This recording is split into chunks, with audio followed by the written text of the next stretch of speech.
L'histoire du MMA est intimement liée à l'histoire olympique. Même si les arts martiaux mixtes en tant que discipline ne figurent pas dans les jeux, plusieurs disciplines phares qui les composent en font partie. Évidemment, on pense immédiatement à la lutte qui nous a fourni bon nombre de combattants de haut niveau, mais ce n'est évidemment pas la seule discipline concernée. Avec la retraite du médaillé d'or Mark Madsen et les débuts annoncés à l'UFC de Kayla Harrison et de Robélie Despienne, le timing semble propice pour parler de ce qui s'est fait de mieux dans la longue relation entre le MMA et les Jeux Olympiques. Dans l'histoire des arts martiaux mixtes, on distingue une vraie scission entre les Olympiens qui ont véritablement voulu s'investir dans une seconde carrière et ceux qui ont profité de leur nom et de leur statut pour récupérer un dernier gros chèque. Cette seconde option ayant été souvent ce qui a pu être fait du côté du Japon, très féru notamment des anciennes gloires du judo. Ce n'est pas une critique en soi, j'encouragerai toujours les athlètes à récupérer tout l'argent qu'ils peuvent, mais ce n'est pas cet aspect-là qui va nous intéresser aujourd'hui. Je fais un petit disclaimer avant de continuer, cette liste n'inclut que les athlètes qui ont véritablement participé au jeu. Ce que cela signifie, c'est que les remplaçants des équipes de lutte par exemple ne figurent pas dans la liste. Cette raison explique notamment l'absence de Dan Severn ou de Randy Couture.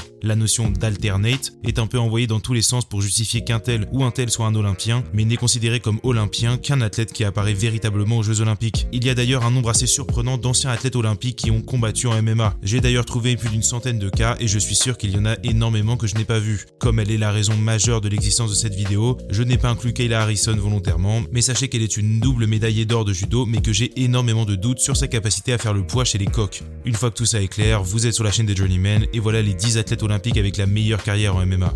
Numéro 10, Satoshi Ishii. Je dois dire que la transition d'athlète olympique n'est pas quelque chose qui a toujours bien fonctionné du côté du Japon. Le Pride puis le Rising ont surtout utilisé des anciennes gloires du judo pour donner un peu de prestige à certains événements, mais rarement cela s'est avéré être un choix sportif payant. Satoshi Ishii se situe un peu à la frontière des deux mondes. Il a remporté l'or en judo à Pékin en 2008 et au-delà de ce seul événement, il a un palmarès long comme le bras dans la discipline qui aurait sûrement pu être un peu plus fourni sans la présence d'un certain Teddy Riner. Du fait de sa réputation, il a immédiatement été propulsé dans des gros combats médiatiques lorsqu'il a effectué sa transition en MMA. Il a notamment rapidement affronté Jérôme Le Banner, Paolo Filho, Tim Sylvia ou encore Fedor Emelianenko, profitant de sa notoriété du mieux qu'il a pu. Ce n'est pas pour dire qu'il n'a pas aussi obtenu des résultats concluants, il a remporté un certain nombre de victoires, mais là où ça pêche, c'est dans la qualité de certains de ses adversaires. Disons qu'il a tout de même affronté beaucoup d'anciennes gloires et de combattants en manque d'expérience. Actuellement signé du côté du PFL, il a également changé de nationalité pour devenir croate en 2019. Ça n'a pas grand chose à voir avec le MMA, mais ça m'a permis d'apprendre que le Japon ne permet pas la double nationalité et qu'il a dû renoncer à sa citoyenneté japonaise. À 37 ans, il lui reste probablement quelques sorties à faire avant de ranger gants et kimonos. Les détails de son contrat avec le PFL ne sont pas très clairs, mais il paraît presque acquis qu'il combattra de nouveau pour l'organisation en 2024. Initialement, les fans pensaient qu'il avait été signé par le PFL dans l'optique de combattre Francis Ngannou, mais pour le bien de Satoshi, j'espère qu'il reste très loin du Camerounais.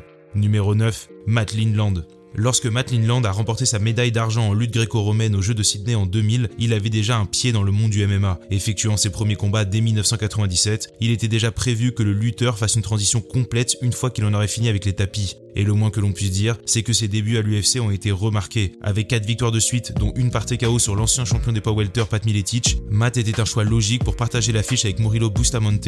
Malheureusement, après 2 premiers rounds plutôt convaincants, il se fait soumettre par le Brésilien et sa chance d'inscrire son nom dans l'histoire de la promotion est partie avec. Il n'a jamais vraiment atteint de nouveau ce niveau de performance, mais grâce au prestige qui accompagne son nom, il a pu bénéficier de sérieuses opportunités et a affronté plusieurs grandes légendes de ce sport. Dans les dernières années de sa carrière, il a notamment été opposé à Rampage, Fedor, Vitor Belfort, Jacare ou encore Robbie Lawler. Il n'a pas remporté beaucoup de combats sur la fin de sa carrière, mais il faut dire qu'il était surtout pris par sa carrière de politicien. Matt a récemment reçu sa ceinture noire de JJB des mains de Renzo Gracie et il a mis fin en 2011 à une belle carrière de combattant professionnel.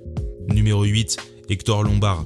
Il semble qu'Hector Lombard se soit essayé à tous les arts martiaux possibles et imaginables. Après une longue et fructueuse carrière de judoka, il a combattu professionnellement en kickboxing, en grappling, en muay thai et récemment, il s'est même essayé au bare knuckle. C'est en judo qu'il a participé aux Jeux Olympiques de Sydney en 2000, mais malheureusement pour lui, il s'est incliné dès le premier tour de la compétition. En 2004, il a entamé sa carrière en MMA et il a remporté 18 de ses 20 premiers combats avant d'être signé au Bellator. On était alors au balbutiement de la promotion et il a concouru dès le 3e événement du Bellator d'ailleurs. Il a remporté le tout premier tournoi des poids moyens de la promotion et par la même occasion, il en est devenu le champion inaugural, une ceinture qu'il a conservée pendant 3 ans jusqu'à sa signature à l'UFC. Il a fait ses débuts en short notice dans le désastre ambulant que fut l'UFC 149 et il a perdu une décision plus que controversée contre Tim Boetsch. Malgré des débuts compliqués, il remporte plusieurs victoires importantes, notamment contre Nate Marquardt et Jake Shields, mais il va connaître un déclin assez important à partir de 2016. Cela a-t-il un rapport avec l'arrivée de l'USADA? Je ne crois pas être une trop mauvaise langue en supposant que oui. Hector s'était déjà fait rattraper par la patrouille en 2015 après son combat contre Josh Josh Burkham et son déclin physique et de performance était assez évident. À 39 ans, il était déjà loin de ses meilleures années, mais Hector combat toujours à ce jour et il se dit prêt à continuer encore pendant quelques temps. Numéro 7, Yoel Romero. Yoel Romero est peut-être immortel. À 46 ans, le Cubain a un combat de prévu ce mois-ci lors de la soirée PFL contre Bellator du 24 février. Et ce n'est pas comme s'il allait affronter un faire-valoir non plus. Thiago Santos est un adversaire tout à fait capable qui était encore dans le top 10 de l'UFC lorsqu'il a quitté la promotion l'année dernière. Yoel Romero a été médaillé d'argent en lutte libre aux Jeux Olympiques de Sydney en 2000 et 4e aux Jeux d'Athènes en 2004. Il a continué de concourir en lutte plusieurs années supplémentaires, récoltant plusieurs médailles mondiales avant de se tourner vers le MMA en 2009. Malgré son passif de lutteur, il a majoritairement usé de sa boxe pour combattre et sa personnalité, son physique et sa qualité dans l'octogone l'ont rapidement fait grimper dans la hiérarchie mondiale. Une impressionnante série de 3 victoires contre Lyoto Machida, Jacare puis Chris Weidman lui a permis d'obtenir une chance à la ceinture intérimaire des poids moyens de l'UFC contre Robert Whittaker. Malheureusement pour lui, il n'est pas parvenu à s'en emparer et il échoue à une nouvelle chance à une ceinture contre Israel Adesanya lors de l'UFC 248, son dernier combat pour la promotion. Malheureusement, il a continué sa triste série au Bellator puisqu'après 2 victoires, il a perdu en juin dernier contre Vadim Nenkov pour le titre de la promotion. Désormais, il semble qu'il va se tourner vers des combats de gala et il reste l'un des noms les plus reconnus hors de l'UFC actuellement. Évidemment, l'USADA et Yoel Romero se connaissent bien et les soupçons autour de son physique l'ont accompagné tout au long de sa carrière. Mais la seule fois où il a eu des problèmes, il a fini par être innocenté, donc en ce qui nous concerne, on ne peut rien affirmer. Numéro 6, Ben Askren.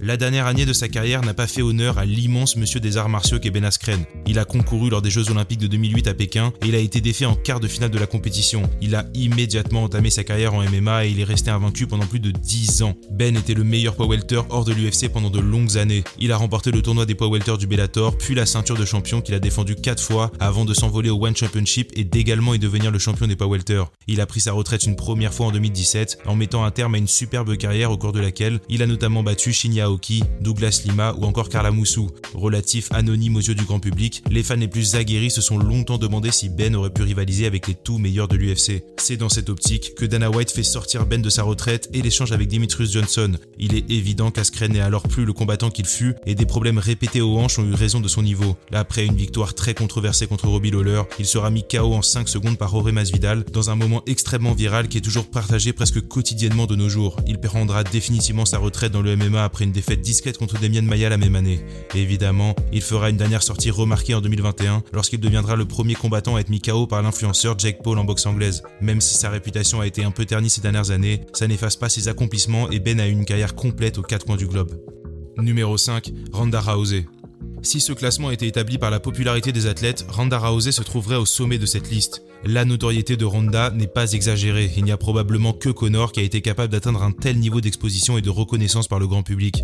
Et il faut surtout dire que la raison pour laquelle elle en a été capable, c'est parce qu'elle a fait le taf dans la cage. Ronda est une ancienne judokate olympique, elle a remporté une médaille de bronze aux Jeux de Pékin en 2008. Parfois, les étoiles s'alignent et créent de la magie, et c'est ce qui s'est passé avec Ronda en MMA. L'arrivée des combattantes à l'UFC, c'est en partie fait grâce à elle, et en tout cas, elle en a été la figure de proue. Invaincue après son passage au Strikeforce, elle était le mélange parfait de charisme et d'accomplissement de la cage, et dès son arrivée dans la promotion, ça a pris comme un feu de forêt. Elle a main eventé 6 soirées numérotées, et elle a vendu une moyenne de pay-per-view s'approchant des 750 000, des chiffres titanesques. Certes, elle n'a pas toujours affronté ce qui se faisait de mieux, et personne ou presque ne se souvient d'Alexis Davis ou de Betche Correa, mais elle a lancé le MMA féminin à l'échelle globale sur les chapeaux de roue. Peut-être un petit peu trop fortement d'ailleurs, puisque jamais plus les combattantes ont été capables d'approcher le standard qu'elle avait imposé. Évidemment, la chute fut aussi brutale que l'ascension fut rapide, et ses 2 défaites contre Holly Holm et Amanda Nunes, ainsi que son attitude vis-à-vis du public, ont considérablement heurté sa popularité. Elle vit désormais de beaux jours à la WWE, et même si elle n'est pas la meilleure combattante de l'histoire, elle est la plus impactante sans l'ombre d'un doute.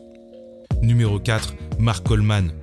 Qui dans l'histoire peut prétendre avoir eu une meilleure première année dans le MMA que Mark Coleman? Pour ses débuts en 1996, l'ancien participant aux Jeux Olympiques de 1992 a remporté le tournoi de l'UFC 10, puis le tournoi de l'UFC 11, battant des combattants tels que Gary Goodridge et Don Fry. Quelques mois plus tard, lors de l'UFC 12, il soumet Dan Severn et devient le premier champion des poids lourds de l'UFC. Autant dire qu'en 6 combats professionnels, Mark avait déjà un petit peu fini le jeu. Il s'est même payé le luxe de devenir le premier combattant à remporter une ceinture de l'UFC et un grand prix du Pride en 2000 en mettant KO Igor World of Chine. Sa carrière est pleine de pauses, notamment pour des raisons financières et à cause de détours par le catch, mais Mark Coleman est un monument du sport et personne ne peut disputer ce fait. Il n'a sûrement pas eu la carrière olympique qu'il aurait désiré, mais pour ce qui est du MMA, il a affronté tout le monde, a battu certains des plus gros noms de l'histoire et a combattu dans les plus gros shows de la planète. Sa longévité est assez exceptionnelle puisqu'il a combattu jusqu'en 2010 et a remporté un combat à l'UFC en 2009 lors de l'UFC 100, date à laquelle il avait 45 ans. Mark est un Hall of Famer, à la fois en tant que pionnier du sport mais également pour son combat contre Pete Williams lors de l'UFC 17 et il mérite intégralement ses récompenses.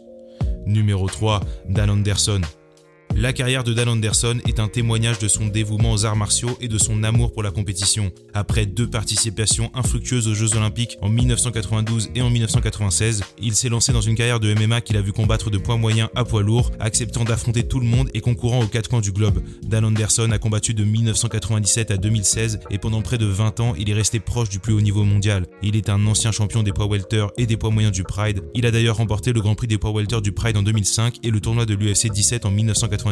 Son combat contre Mauricio Rua de l'UFC 139 est entré au Hall of Fame en 2018 et c'est mon préféré de l'histoire. Sérieusement, je vous encourage à aller le regarder, c'est assez fantastique. Au-delà de tous ses accomplissements, Dan a battu une foule de combattants légendaires d'Antonio Nogueira à Fedor Emelianenko en passant par Murilo Bustamante, Mauricio Rua ou encore Wanderlei Silva. Son arme la plus saillante étant évidemment cet overhand du droit capable d'éteindre quiconque elle parvient à toucher. J'insère ici une photo de Michael Bisping au sol pour appuyer ce point. Il est communément entendu qu'Endo est le meilleur combattant à n'avoir jamais été champion de l'UFC et honnêtement, il est difficile de ne pas être d'accord avec cette affirmation. Certes, il s'est consolé avec la collection de ceintures qu'il a remportées, mais il lui manque la plus prestigieuse de toutes. Il a eu 3 chances de gagner le Saint Graal et il en est d'ailleurs passé rudement près dans le premier round de son combat contre Michael Bisping lors de l'UFC 204. Quoi qu'il en soit, Dan Anderson est un très grand monsieur des arts martiaux mixtes et l'un des vestiges d'une époque où les combattants osaient concourir à tous les poids et contre n'importe qui. Numéro 2, Henry Cejudo. Il y a peu d'athlètes avec un palmarès aussi fourni que celui d'Henry Cejudo. Évidemment, on sait tous que Triple C est un ancien champion olympique de lutte. Il faut dire que Cejudo ne loupe pas une occasion de le rappeler, mais c'est difficile de lui en vouloir parce que je pense que je ferais exactement la même chose si j'étais à sa place. Sa médaille d'or aux Jeux de Pékin est venue récompenser une belle carrière de lutteur et après plusieurs années à préparer sa transition vers le MMA, il a fait ses débuts dans l'octogone en 2013. Il ne lui a pas fallu très longtemps pour empiler les victoires et se retrouver à l'UFC. Et une fois qu'il est arrivé dans la plus grosse promotion mondiale, Henry a pu faire éclater ses talents aux yeux du monde. Il a réussi l'exploit de battre l'invincible Demetrius Johnson pour devenir champion des poids mouches, puis il a battu Marlon Moraes pour devenir champion des poids coqs, réussissant l'exploit d'être un double champion du monde simultanément. En plus de ses victoires, il a également battu 2 des plus grands combattants de l'histoire du MMA, à savoir Dominick Cruz et TJ Dillashaw, 2 légendes qu'il a tout simplement mis KO. En termes de personnalité, Henry Cejudo est un cas étrange. Le sérieux presque scientifique avec lequel il aborde l'entraînement et ses préparations tranche drastiquement avec son attitude presque enfantine lorsqu'il s'agit de communiquer sur ses combats. Mais étrangement, c'est un mélange qui fonctionne plutôt bien, surtout que ses accomplissements parlent pour eux-mêmes. Triple C pour triple champion est un surnom qui se suffit à lui-même et raconte tout ce qu'il y a à savoir sur qui est Henry Cejudo et sur la qualité de sa carrière. Numéro 1, Daniel Cormier. La carrière de lutteur olympique de Daniel Cormier est teintée de pas mal de malchance. Lors de sa première participation en 2004, il finit 4e et il échoue donc à une toute petite place du podium. Désireux de réaliser son rêve olympique, il se lance une 2e fois dans la course en 2008 et après avoir remporté le tournoi de qualification, puis avoir été nommé capitaine de l'équipe, il doit se retirer avant le début de la compétition à cause d'une insuffisance rénale liée à son weight cutting. C'est après ce second échec qu'il décide de se tourner vers le MMA. Je ne vais pas revenir sur chaque accomplissement de Daniel dans l'octogone, mais il a eu une carrière extrêmement complète. Il est un ancien champion du Kings of the Cage, un ancien vainqueur du tournoi du Strikeforce et bien sûr, un ancien champion de 2 catégories de l'UFC. Ironiquement, il a failli passer une nouvelle fois à côté des lauriers car John Jones régnait d'une main de fer sur la division des mi-lourds. Mais comme on le sait, les problématiques répétées de Bones ont ouvert la voie à Daniel qui a pu s'emparer de la ceinture de l'UFC en 2015. Même s'il a été difficile pour lui de s'extirper de l'ombre de son rival, il a fini par le faire en battant Stipe Miocic et en rejoignant le cercle très exclusif des doubles champions du monde simultanés de la promotion. Pour un homme qui a effectué sa transition en MMA si tard, il a vraiment accompli tout ce qu'il aurait pu accomplir et plus encore. Daniel était un grand lutteur et il a été un grand combattant aussi, complétant une carrière d'athlète très fournie de la plus belle des manières. Voilà la vidéo. Est-ce que vous avez d'autres exemples d'Olympiens pour qui ça a vraiment bien fonctionné dans le MMA? Je pense que si j'avais dû mettre une 11e personne, j'aurais probablement mis Sarah McMahon, qui a aussi une plutôt belle carrière et qui combat encore toujours d'ailleurs, du côté du Bellator. Et voilà, donc dites-moi, n'hésitez pas à me dire si vous avez d'autres exemples, des gens que j'aurais pu louper, notamment du côté du Japon. Je vous avoue que c'est assez difficile de faire des recherches. Et il y a peut-être des gars qui ont passé beaucoup de temps au Pride, qui ont eu une carrière olympique, donc j'ai pas vu passer. Mais en tout cas, voilà, n'hésitez pas à me le dire en commentaire. Abonnez-vous, likez si ça vous a plu, et on se reparle bientôt. Salut les gars.